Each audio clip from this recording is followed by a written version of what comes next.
Yo, welcome to the stream, guys. Welcome, welcome, welcome. My name is Lax. If you guys are brand new to the channel, make sure you guys hit that like and subscribe button for content, man. You guys will never want to miss.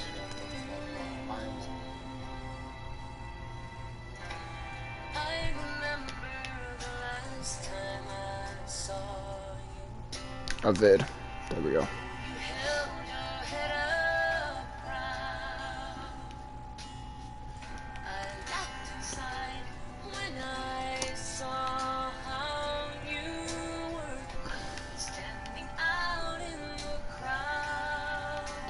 I'm already at a disadvantage, you know. Starting my stream up and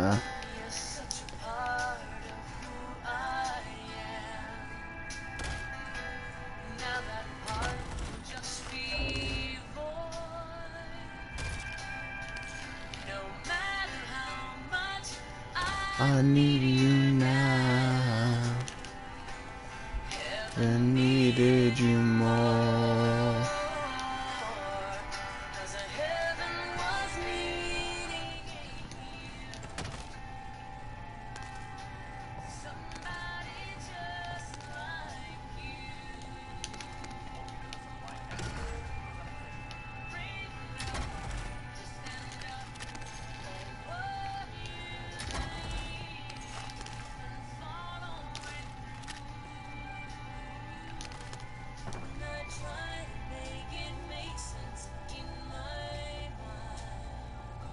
Yo, what up, dog? What up, dog?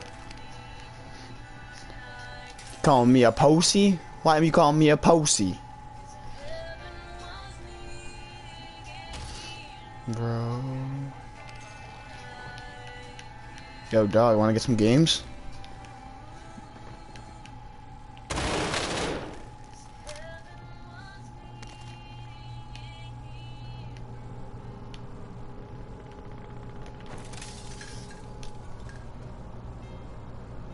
Not bad, Nat. Not bad, man. Not bad. How you been? I don't know where the fuck this guy went.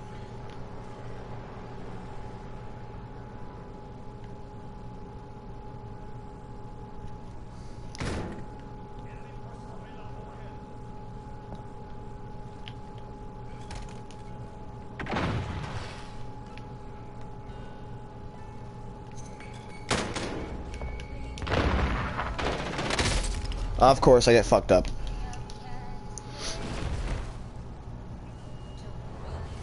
What? How you been, brother?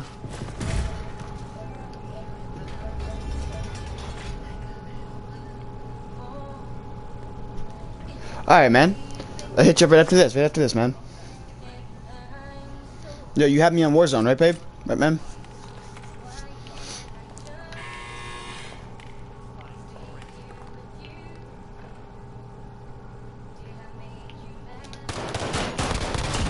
Don't fuck with me. I'm on my way home. This is Cookie. Yeah, I know it's you, man. I know it's you. I know it's you. Don't you fucking think I don't know it's you.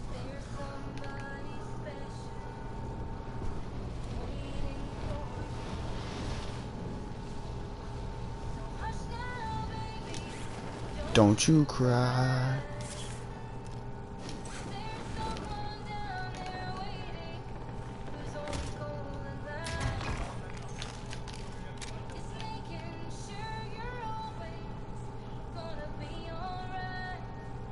I know there's a guy that ran this way.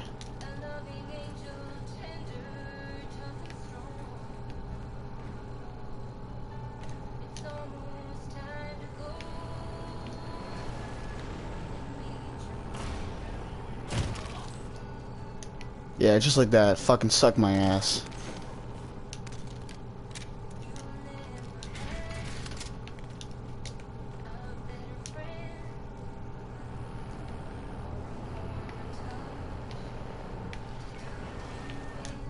I don't get that, man. You see me driving away from there. Why the fuck would you go back? Would you go in there is my question. Why the fuck would you do that?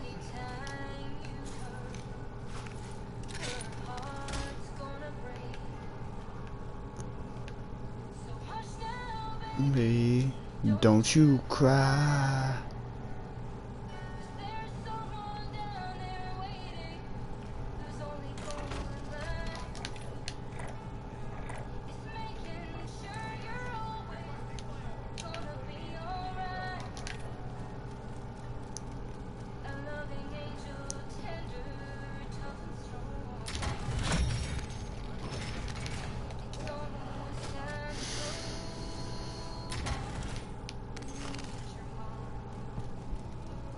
Give me about 90 minutes, brother. That's all right, man. All right, man. That's good. That's good. Just hit me up when you get on, man. Just hit me up. Thanks for stopping by, brother. I'll be doing a Twitch stream later. For those here that don't follow me on Twitch, my Twitch is Laxo8, then Laxo7, Laxo8. I fuck it up every time.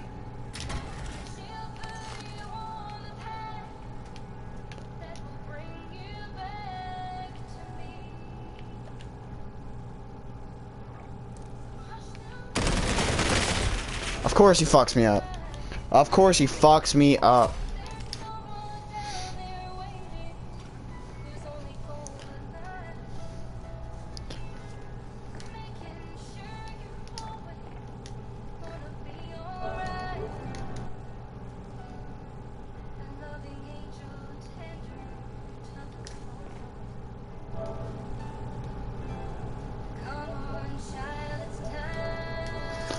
Yo. Yo.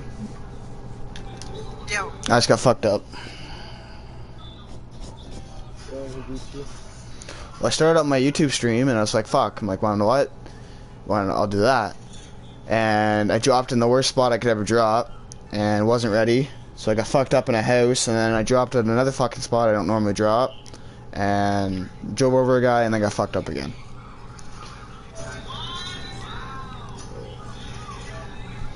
You know, normals. Normals.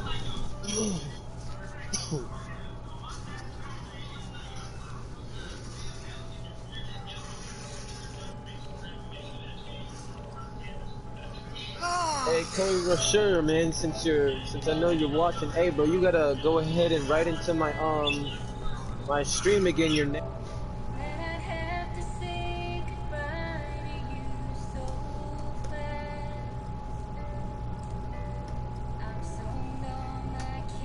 Feel anymore.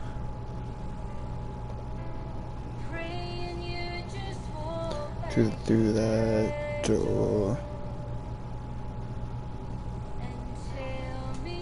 That I'm only dreaming. Really the on and tongue as I believe. And you'll be another angel around tonight.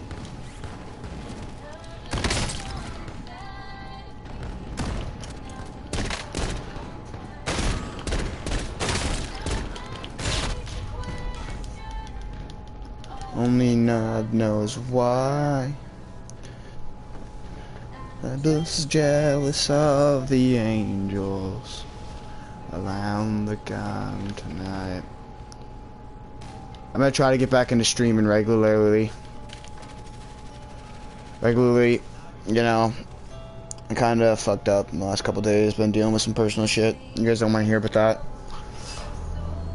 If you guys have been following my channel for long, you probably already know what I'm dealing with. You know, it's kinda getting harder, it's getting towards Easter. Been dealing with it. It's not gonna be easy, but yeah, just only one I know. Control C.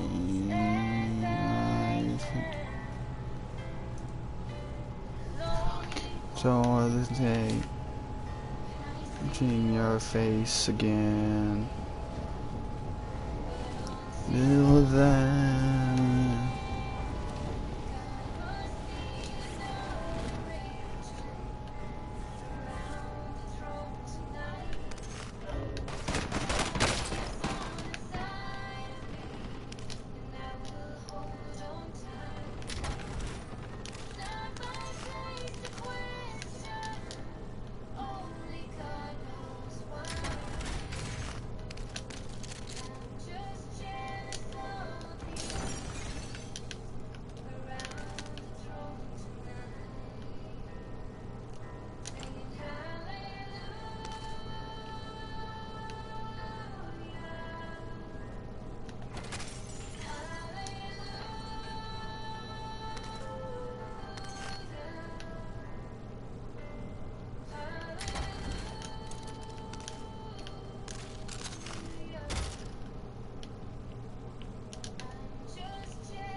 Alright, I fucking lit you up, but you don't want to die. That's fine.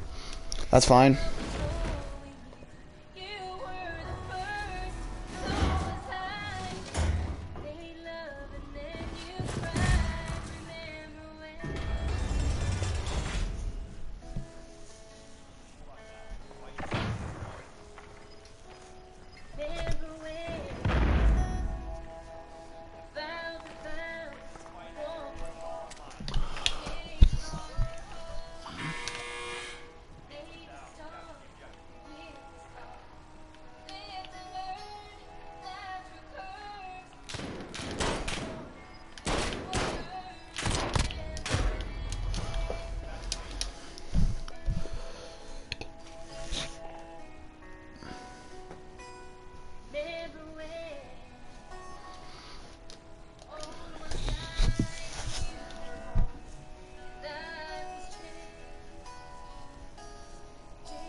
Man, can't wait for this new fucking battle pass to drop.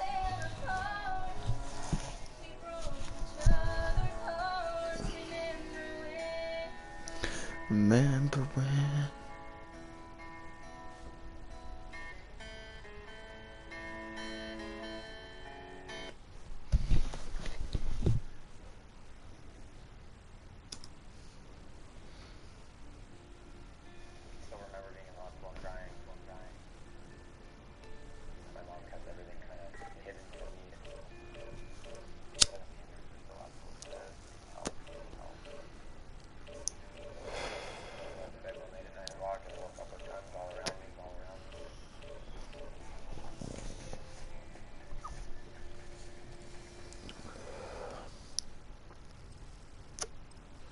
Before he was an Ottawa senator, before being a U.S. Olympian, before scoring highlight reel goals, and before being drafted second overall by the Anaheim Ducks. Before it all, Bobby Ryan wasn't Bobby Ryan. I'm gonna have to tell that lie for years. I didn't have much of a choice. I knew those songs, Bobby Ryan. And we welcome you to Philadelphia as the Flyers host Brett Hull and the St. Louis Blues team. On October 29, 1997, Bobby and his father were at the Four States Arena in Philadelphia. The Flyers played the St. Louis Blues. There at that time, Brett Hull kind of not listening out for a long time. It was one of those things that there was no way we were going to that game. It was supposed to be a great night for father and son, but it turned out to be the opposite. After the game, Bobby went to bed and his father went to the local bar. When he returned home, drunk, he became enraged by a message on the phone, and in a fit of uncontrolled anger, he brutally killed his father. You know, things that happen that I can't ever take back. Obviously, that changed everything, regardless of what I did.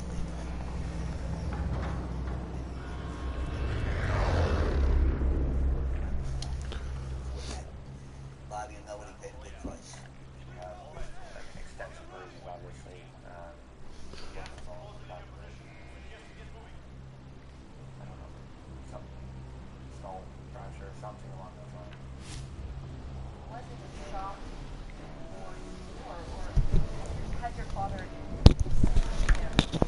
embraced or any kind of attempt there? Yeah, it's like not very aggressive. A lot of free partners, like I think I'll come with arguing that I think that. And I know he's a hard-nosed guy as a dad, but he never is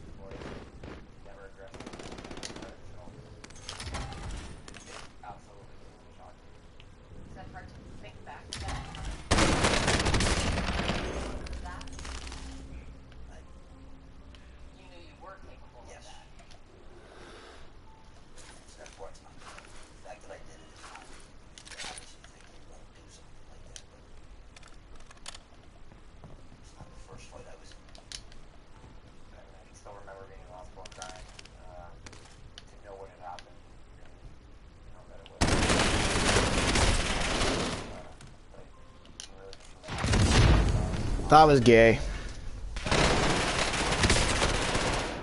Attempted murder, first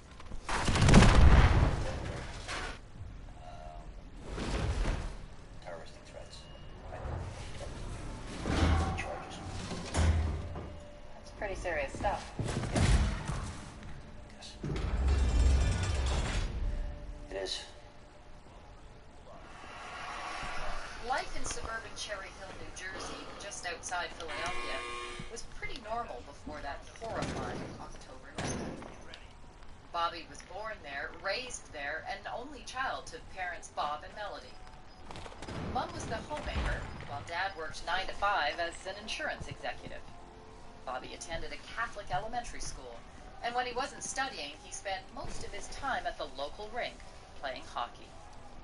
You know, I had that prototypical hockey family before it all happened. Like I said, he's different. He's different than most people. I was up at 5 a.m. 3 mornings a week doing private lessons. People thought he was insane. He was just trying to prepare me for a work ethic. And I think a lot of people misconstrue that. People don't like to believe it because they saw somebody that everybody thought was over the top with what I asked him to do. But I believed that if he wanted to be successful in hockey, he had to put the work in. And if he was, he tried. It wasn't. It was just what I thought he had to learn. He was looked at as the crazy dad. He didn't yell or did anything like that. He made sure it was my decision all the time. And I hated getting up in the mornings, but nothing felt better than being on the ice while other kids were getting ready and sleeping and going to school. Even at a young age, Bobby was showing promise on the ice, his talent level exceeding that of his friends and teammates. But the life he knew in Cherry Hill was about to come to an end. He was on the top 10 fugitive list for the FBI at this point, and there was a manhunt.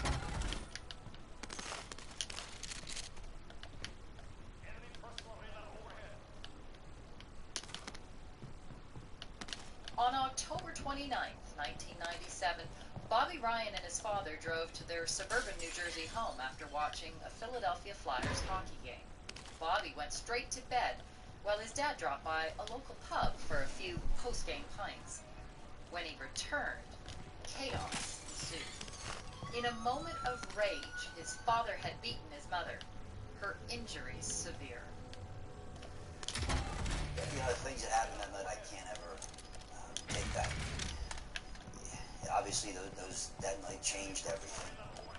Bobby wasn't allowed to visit his badly beaten mother in hospital. He didn't know if or when he'd see her again. It kept me away from my mom for quite a while. When I did finally see her, she was still in the hospital. I think it was 7 or 8 days later. And she wanted to heal as best she could, but the extent of the injuries were still absolutely there. How scary was that for you that night? Very scary. Very scary. It was one miserable night. You know, we all went through a horrendous ordeal. You know, alcohol changes people, circumstances change people, and we weren't in a good place.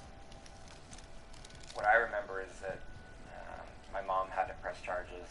She had decided not to, and it was going to be one of those domestic disturbance things that was going to go away. They put an emergency restraining order, so he wasn't even allowed to see Bobby or myself. But you would have wanted to? Yeah, well, I wanted him to see Bobby. I mean, that was his life. That was his most important, thing in his life. And he had been through the ordeal as well. And I don't know that I would have wanted to see him at that time, but I wanted him to be able to see his son. I remember the lady that was pressing the charges was the attorney. I don't think my dad had any inclination that he was going to be okay. I think he knew he was going to do something. That's no problem, man. That's no problem. You know, prison was there. We knew that would happen. I'm just It would kind have of been that the sentence would have been nothing. listening to my thing there Go and that way. It was a playing my they were game. looking for a much longer sentence. I know he was released on bail. I know he skipped the date in court and took off. Obviously, you're not supposed to run from something, but I felt that if I was taken away at that point, I couldn't provide. So I decided Let me listen for this guy.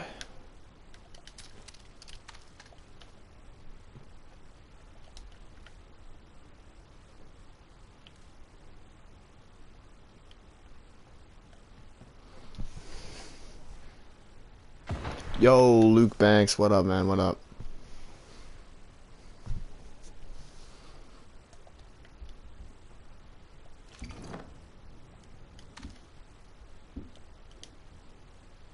Come on, buddy, come on. Up the fucking stairs.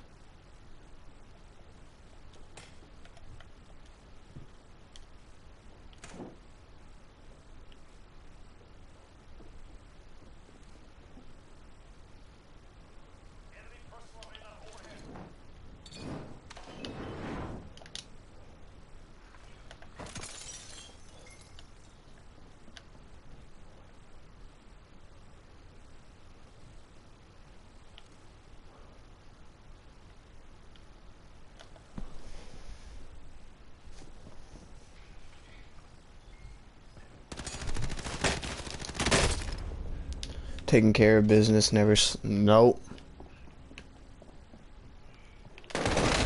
Yeah, fuck, I had no armor.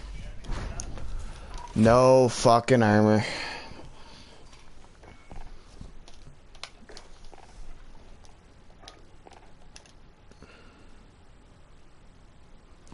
Business never sleeps, man. I get it, I get it.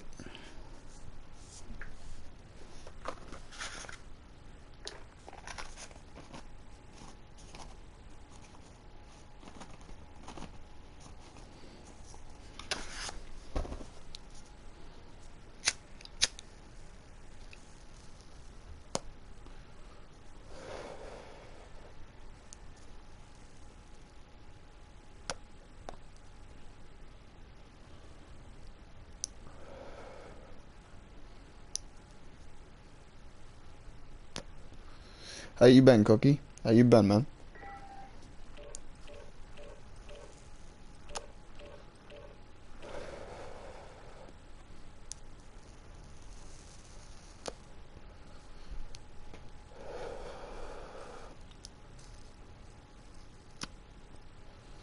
I just want to get my fucking gun set up then.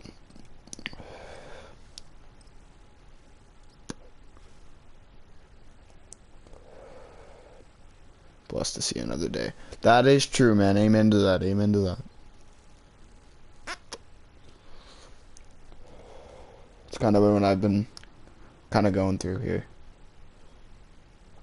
Been going through a lot of shit and just... I'll tell you when we meet up.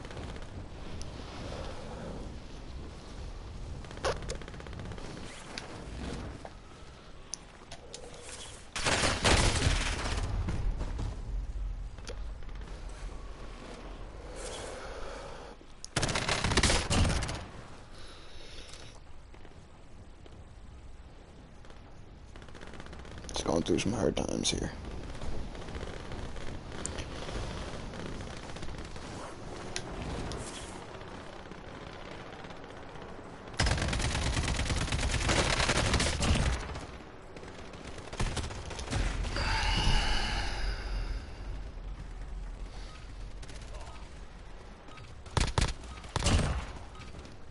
I was gonna leave. I'd already gotten new identification. You had a different alias then. I did. What was it? Frame. Where did that come A friend of mine's lost a son, or a brother. More at a young age. from? Under the alias Crane, Bobby's dad was on the run and began the search for a new home, a new life away from Cherry Hill, New Jersey. My computer got all damp and trying to find a hockey spot, somewhere that I could kind of play and be off the radar. He was calling me from all different places around the country, and he found 2 coaches out in California.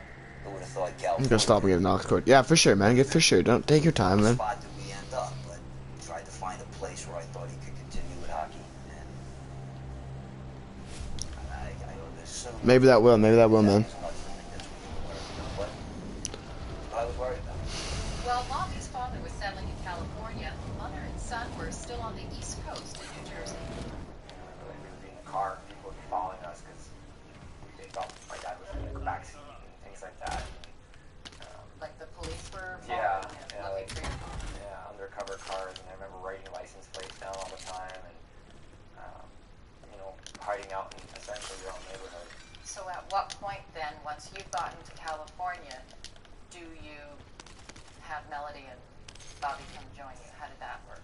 I was gone at that point about 7 months. I think I was in California. And then he flew out for a tryout. And they said bring him back for their AAA team. And then he went home that time, and then Melody made arrangements to come out. We left one night at midnight. And I remember meeting my dad in Washington, D.C. I don't know how he got there or how that transpired. I just remember being asleep in the back seat. And I could hear my dad's voice outside, and I knew we were meeting him. I just didn't know where. And my mom kept everything kind of hidden from me, even not burdening me too much. But we met and drove across the country as a family. I think that was the first time we were together as a group in a long time. So in a part of that resettling is becoming new people. Yes. So how, describe that conversation. Well, there really wasn't a conversation. It was just had no choice. I mean, they wanted Bobby's birth certificate at that point. Fortunately, we were just able to fax it, so I just changed the last name. I didn't have much of a choice. I knew that from now on it was Bobby Ryan. My dad picked his last name because of the movie. And Because of the movie. Saving Private Ryan. That's where he took it from. I just watched it. I don't know why it stuck in my mind. And it was an easy name. It was four letters. It was easy to forge and put on the It's Irish, so that helped. Bob Stevenson. Alright, man. For sure, for sure. Shane I'm just getting shit on here. And Robert Stevenson, the son, became Bobby Ryan. Do you remember ever slipping up along the way, or? I remember a few instances, yeah, playing local roller hockey with the kids, like roller hockey being so prominent in California, and me playing for the best team in the country, which was a local Jersey team. The kids knew who I was when I got there. I remember that being the hardest because they're like, we remember your pictures in this book. It said Robert Stevenson right in the book and all that, and I said, oh, Bobby Ryan. And I'm having to tell that lie for years. There were a couple people that said to me, I know. Yeah, so. Didn't jump bail to save himself. He hid from authorities to protect his only child. My parents both agreed on it, but it was the right thing to do. Imperative that I have a fully functioning family system at that time, even. Like I said, it felt like a long-term vacation, the way it panned out. They were fun days. I mean, look, to say that is because of the reasons for it is kind of, I guess it's kind of arrogant, but we hung on the beach. We played roller hockey around the corner every day. He skated whenever he wanted to skate. We went to the gym. We worked out. I can't trade that. Most people don't get an opportunity to do that. Those days were good days for all three of us. But would the charade last? How could it? A simple slip-up could ruin everything. And it did. They had SWAT teams come in, and they actually were holding like shields in front of them, and they had these big giant guns. It was so scary.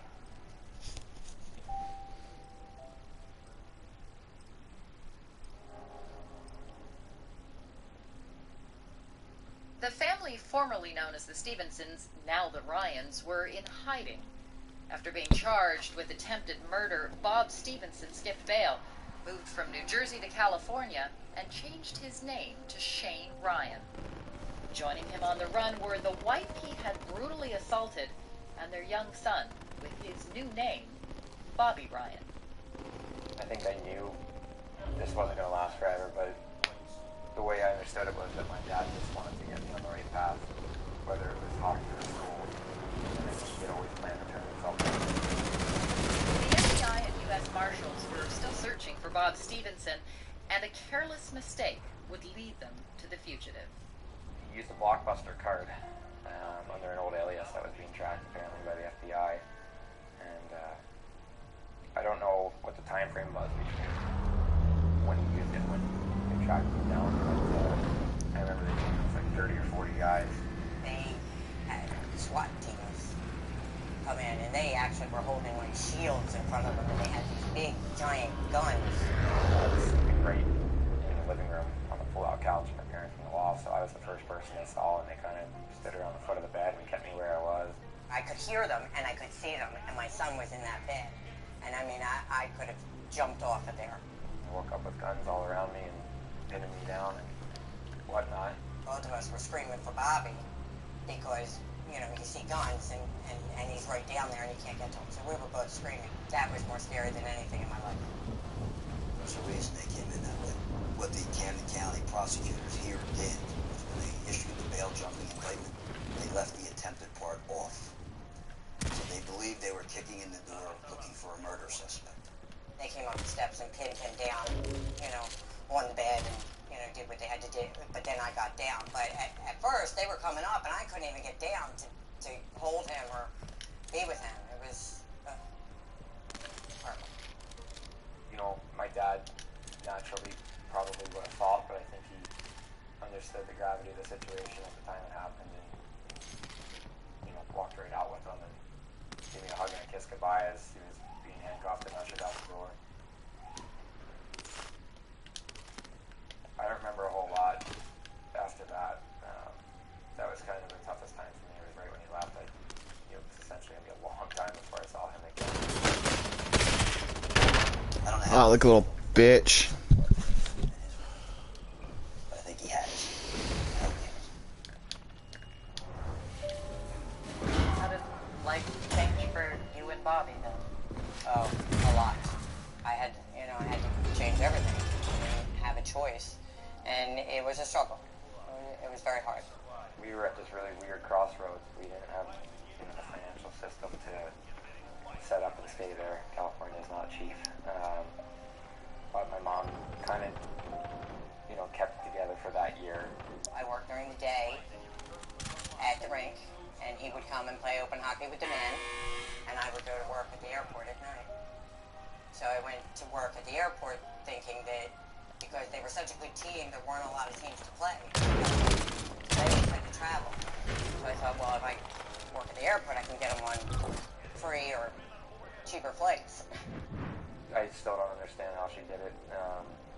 You know, she's a much stronger woman than I ever thought she was, and I met for the last couple of years over there.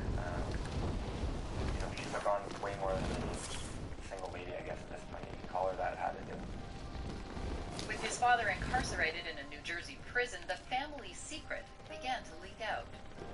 At that point, Bobby had a decision to make about his identity. I said to him, you need to decide. You can become Stevenson again if you want. But, you know, it's your choice. He didn't hesitate. He said, I want to be Ryan. He said, that's who I am. It was really weird that I didn't want to go back to my other name. And I don't know if it was because I didn't want to be associated with it, or if it was because I was getting some recognition throughout the country for hockey, or what it was that made me want to stay that name, keep that name. But I liked it, and I felt more comfortable with it at that point for some reason. Bob was released from prison after Bobby was drafted into the Ontario Hockey League. Despite being a free man, a restraining order was issued by the state of New Jersey. Bob was not to have any contact with his wife. I had gone to court, I think 7 times, asking them to drop the restraining order, that I did not want it anymore. I knew that they weren't supposed to be seeing each other, and what are you going to tell your parents, right? I mean, they're going to do what they want anyway, so I just made sure I kept it quiet. Did you ever, though, have any concerns for your mother's welfare? I did, but there was never any sign of it, so I never quite picked up on it, I guess. You know, it seemed like there was a good amount of time in those years that she did absolutely zero for herself. I think that's how she healed too. You know, her perseverance through it all was incredible. Bobby's NHL dream was on the verge of coming true, and his father wasn't the one to miss it. Despite the state-imposed restraining order, Bob and Melody joined Bobby for the 2005 draft in Ottawa. He was out before the draft. He skipped the country and came to my draft. There was no way he was missing it. Were you supposed to be there? Yes. What had you Together, done no. Wouldn't have been fun to go to the draft without permission and go back to prison, but I He guess would have gone anyway. He would have gone anyway. maybe, probably. He had missed a little bit too much at that point. He was going. Never really dawned on me at the NHL draft day too. It just dawned on me as one of those things where you're with your family, and we hadn't had many of those, so I cherish that a lot more than the draft, to be honest with you. The Anaheim Mighty Ducks are very pleased to select from the Canadian Hockey League the Owen Sound Attack, Bobby Ryan. Would you ever imagine that he could be as well-adjusted and lovely a guy as he is? No. Even with all the research we had done, everyone told me he was a big kid, everyone told me he was polite, everyone told me he was sunny, everyone told me he was happy. And I went in prepared to not like this kid. I went in prepared to... I wanted him to fail, pardon me, because I thought this is too good to be true. I want to find that hole that no one else sees. I want to take somebody else. And he blew it right out of the water. After getting drafted, we said to me, whatever you have to do, and then we had a really nice family dinner, and we went our separate ways. I went to Owen Sound, and they went home, and my dad went right to jail. When I returned, I was told that because my wife was there at the draft, which you would think they would expect she would be there. It's his mother. That there was a violation in their minds of parole, and they put me on house arrest for 18 months. These parents love this boy. You know, there's one thing that's very clear is that both these parents would, and you could argue did, do anything for this kid. Despite no longer having to hide the family secret, Bobby still wasn't completely comfortable with his past. I had gone through counseling, and I pretty guarded for the most part, so counselors didn't quite know what to do with me. It wasn't until the year after the story had come out that I realized I needed a lot of help with this. And it's Brian Burke who pushed me in the right direction. I believe that you can see where difficulties in someone's life or setbacks in their life have really rocked them and there's not recovery. There are things where sports psychologists can really help that are not related to performance. This is all family things. All the things that a normal person deals with to get the job. I had to get things in personal life that were on my mind that being the number 2 overall pick seemed so irrelevant to me because I was trying to develop a relationship with my father who had just gotten out. I was trying to make sure my mom was okay and on her feet. I wasn't even sure if I wanted to play hockey at that point. Brian Burke recommended Bobby visit Dana Sinclair, a Toronto-based sports psychologist, to help overcome his off-ice issues. I remember listening to her talk to Bobby once. The fact that you boo-hoo had a tough past, guess what? That doesn't count right now. It doesn't count to your teammates. And it sure as hell doesn't count to the guys on the other side of the ice. So guess what? Stop using it. When it comes time to perform, you put those things aside. She saved my career, really. She's been the best thing I've ever done. I'm very proud of Bobby. I think, that's a draft pick that I'm going to be able to brag about for a long time, I think.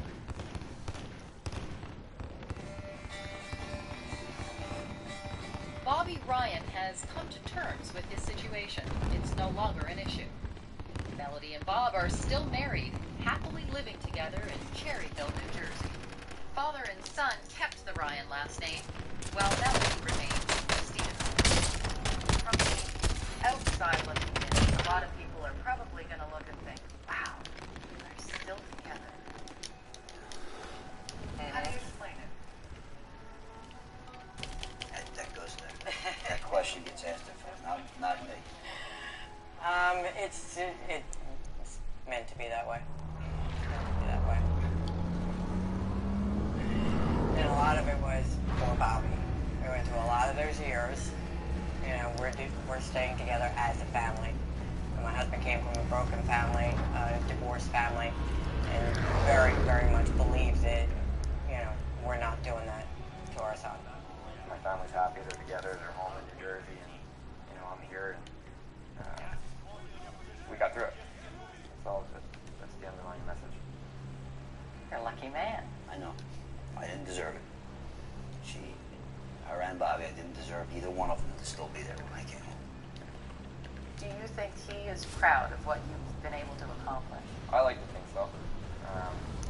We still don't really have that relationship where we talk about those kind of things, but I like to think so. So if Bobby were here, what would you say to him? Tell him that we're very, very, very proud of him. Not just the hockey. Bobby Ryan, that is you. That is me, 100%.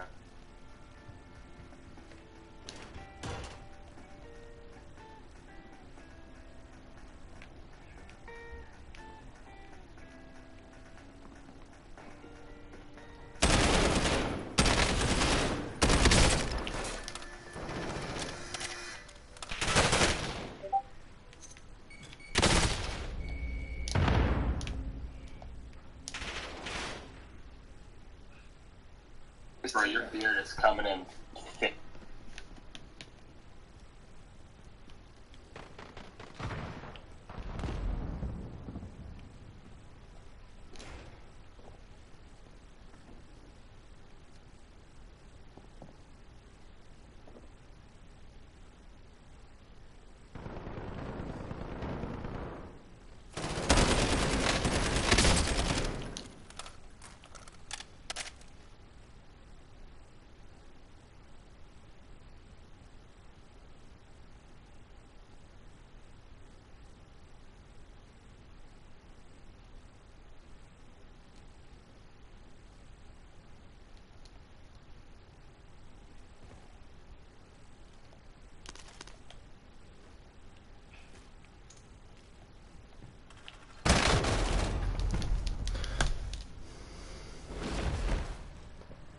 Well, because again, everything from the jump to the end here was insanely emotional, whether it was good or it was bad. If you don't remember, this game had every single thing in it, including a lot of Drake. So if you guys are down, we'll be quiet for a bit. We'll let this play itself out, and we'll join you guys again for the tip-off here on our Raptors Rewind watch party.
This is Game 6.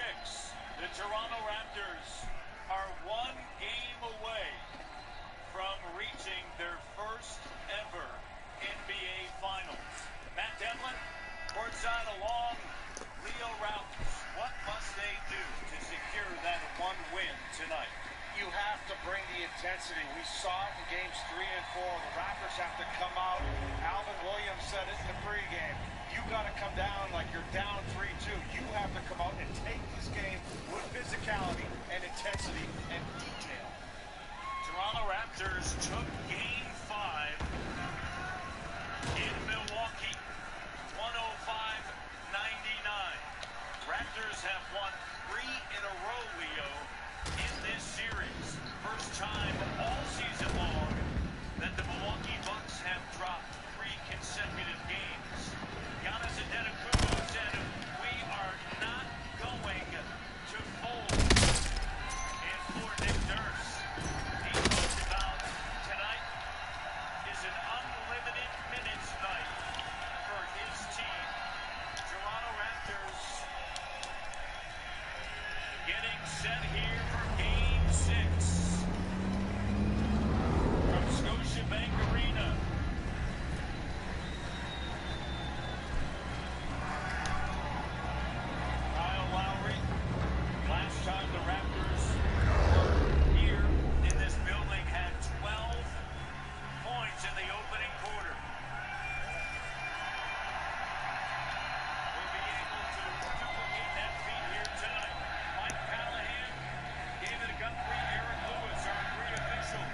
So here we are, Game 6, Raptors-Bucks, Scotiabank Arena.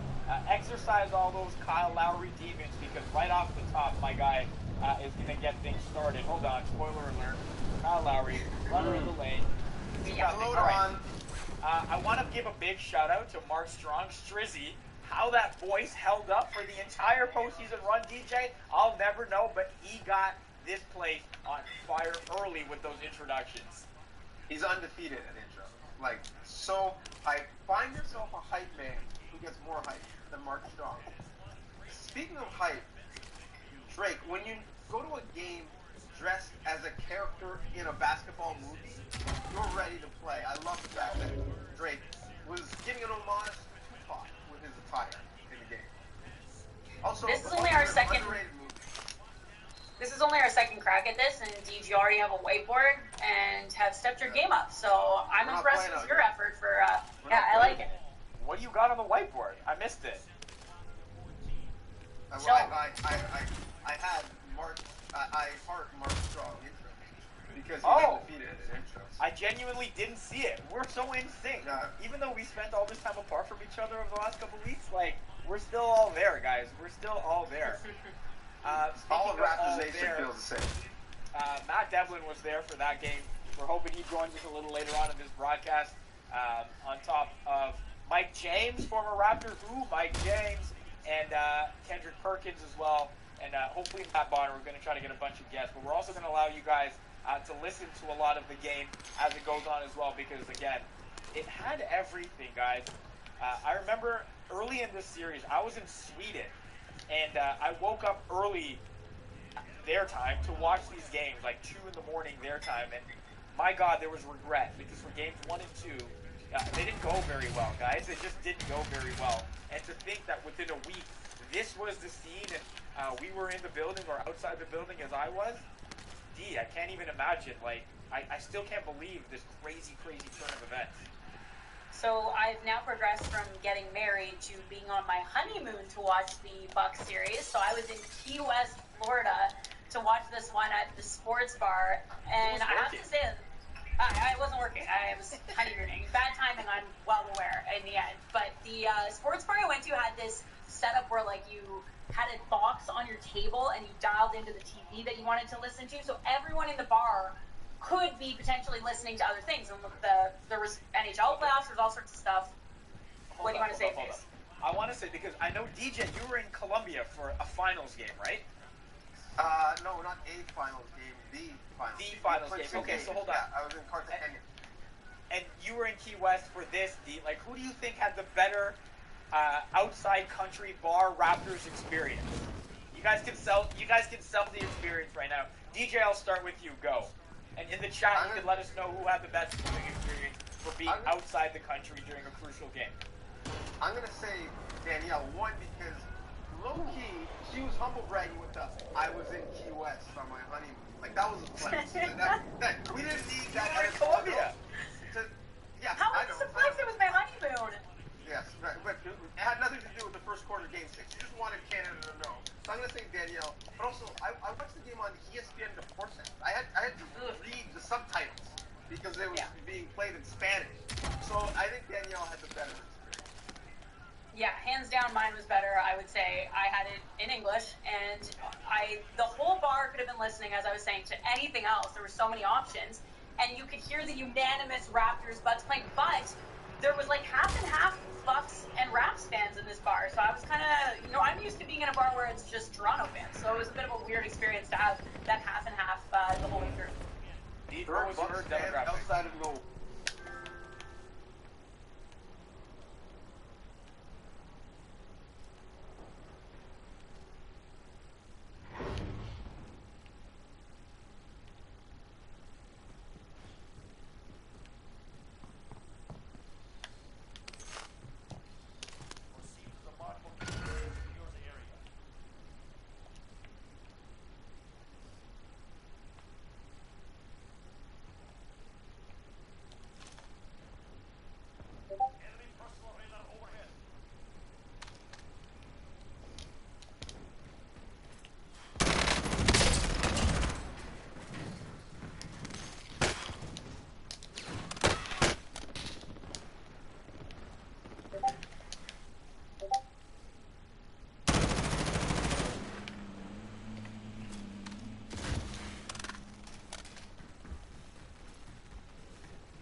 think he's in that building, guys. What do you think?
Of course, he fucking C4'd it like a little bitch.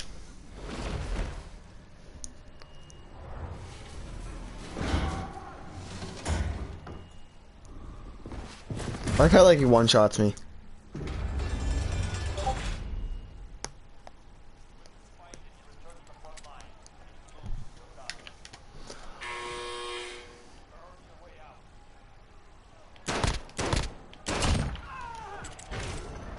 Alright, don't move. I'm gonna land on that and see maybe if I can get my shit back.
Think you can juke me.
That's right, you lost fucking track of me.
Go see that clip. Alright, guys, be right back.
You what?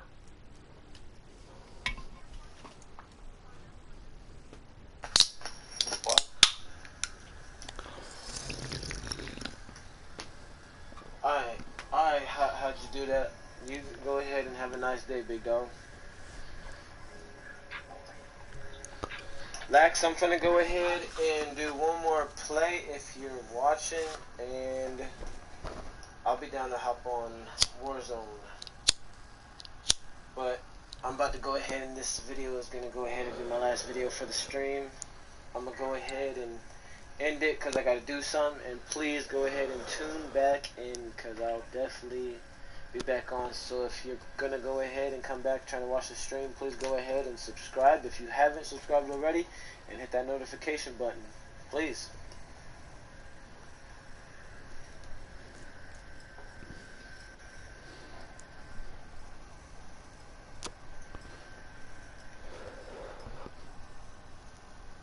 What happened?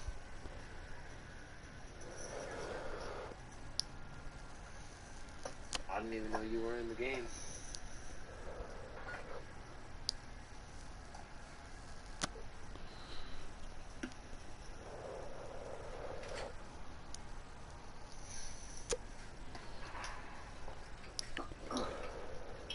What being doing for you? Capture and defend the objective. Losing travel. Stand by. Need to get to Alpha. What the fuck? Are you serious? You really use that rocket launcher? Yeah, you're a sad person. You're a sad person. I can tell you sad in life. What the hell? Oh my god, right now I'm having like the worst luck. Worst luck, mate.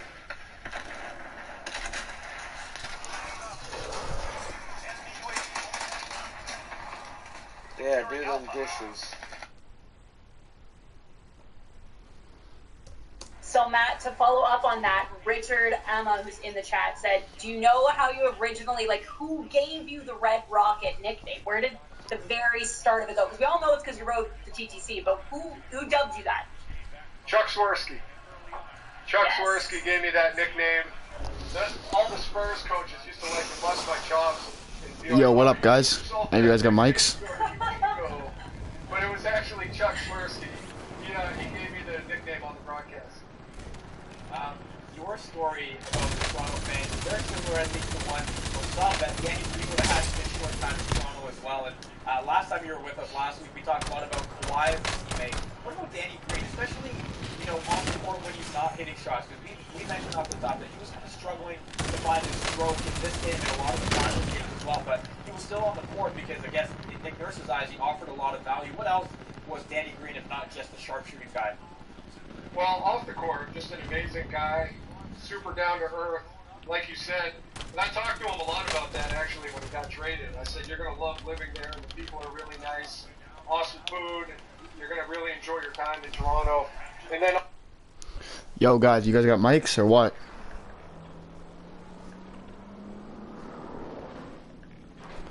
Yo, you guys got mics or what?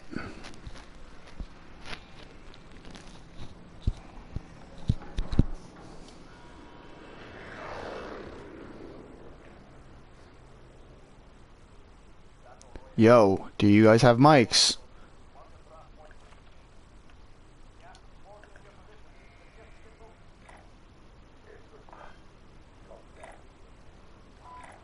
Man, you guys are a bunch of fucking pussies. I'm not landing fucking there. Fuck you guys.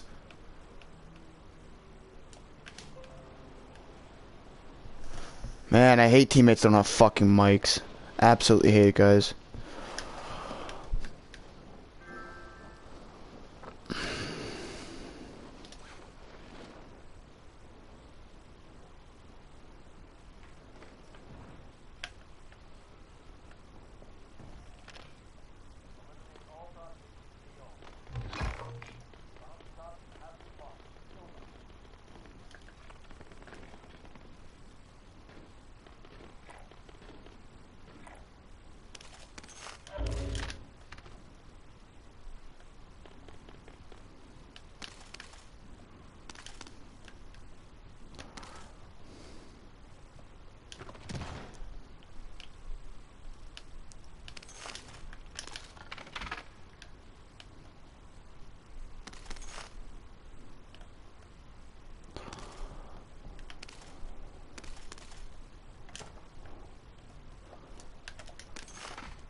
This is gonna be the solo challenge, I guess, guys.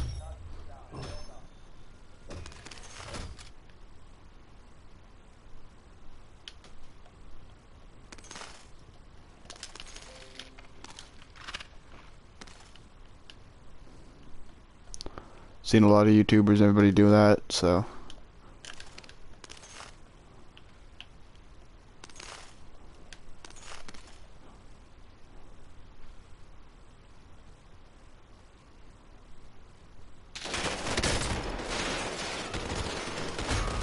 Never mind, that ain't gonna be the solo challenge because I fucking hate that game. I hate fucking teammates that don't have fucking mics. I'd rather play fucking solos.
On the court, you said it. He's regardless of if he's making shots, he does a few other things. Number one, he's a great defender. He can make big plays on defense. He's got good size. He's got surprising hops.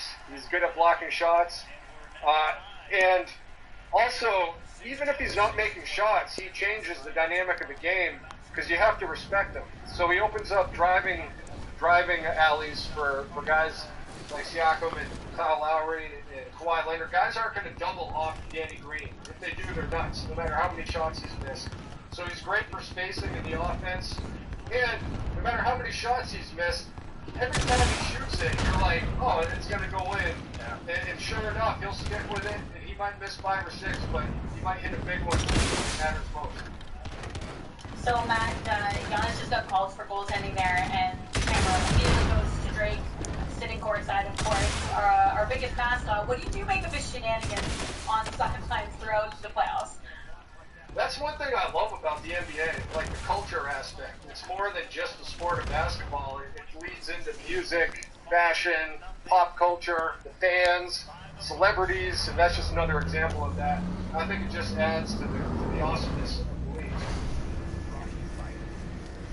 Was there a celebrity in San Antonio? Like, who did you guys have? We had Tommy Lee Jones come to San Antonio. Okay. We had, I think Gene Simmons came to a game because like our sports bar in the arena is like part owned by a couple of the guys from Kiss. Super random, I know. Very random. A game doesn't count. I mean, someone who's there has their own seat, has a t-shirt line. A single game doesn't count. We have a question from YouTube. Thomas wants to know, the Raps didn't win Game 6, which felt like a Game 7. I'm still having a hard competition, even though I know what happened. Do you think they would have won if they went back to Milwaukee? In general, how hard is it on the road in the playoffs to close out when someone else is on? That's really hard. That was their Game 7, in my opinion. You're at home, you got them on the ropes, you beat them 3 times in a row, they're reeling.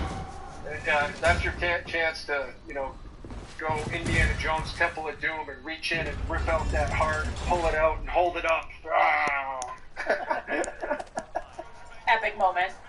Oh man! Speaking of epic, that crowd outside the stadium in Jurassic Park. We touched on this a little bit last time, but the evolution of the Raptors fans, and the Raptors in general as Canada's team. What did that make you feel? How does that make you feel, knowing that you were here pretty early on in their tenure, but to see the evolution over the last decade plus or so kind of means what to you? It's amazing. Like I said, I told you my best memories off the court are just, medial interactions with fans on a daily basis. And that says everything about just how cool of a city it is. Alright guys, I'm going to end the video right there. Hope you guys all enjoyed it. Make sure you hit that like button, hit that subscribe button if you enjoy the content. If you guys are more on Twitch, I'll be on Twitch tonight at Twitch TV. On Twitch TV it'd be Lax07, Lax08. Make sure you guys hit me up on there. I'm on that Grind to affiliate for that if you guys are there. I stream here. I'm trying to stream here in the morning and there at night, but it's a little bit later stream here for YouTube. I'll be streaming there later. I hope you guys all enjoyed it. Had a good time, and peace. Enjoy your guys' night. Stay safe, and have a good time doing it. Make sure you guys are self-isolating, social distancing, because the sooner we end this thing, the sooner everyone can go back to their normal lives. Some kids don't want to go back to school, but I think they're starting to miss their friends and everything, because I know I'm starting to miss my girl. I haven't seen her for a while. But as soon as this can end, we get back to normal life and people get back to work, and we're not worried about money at this point. But everyone have a good day and enjoy.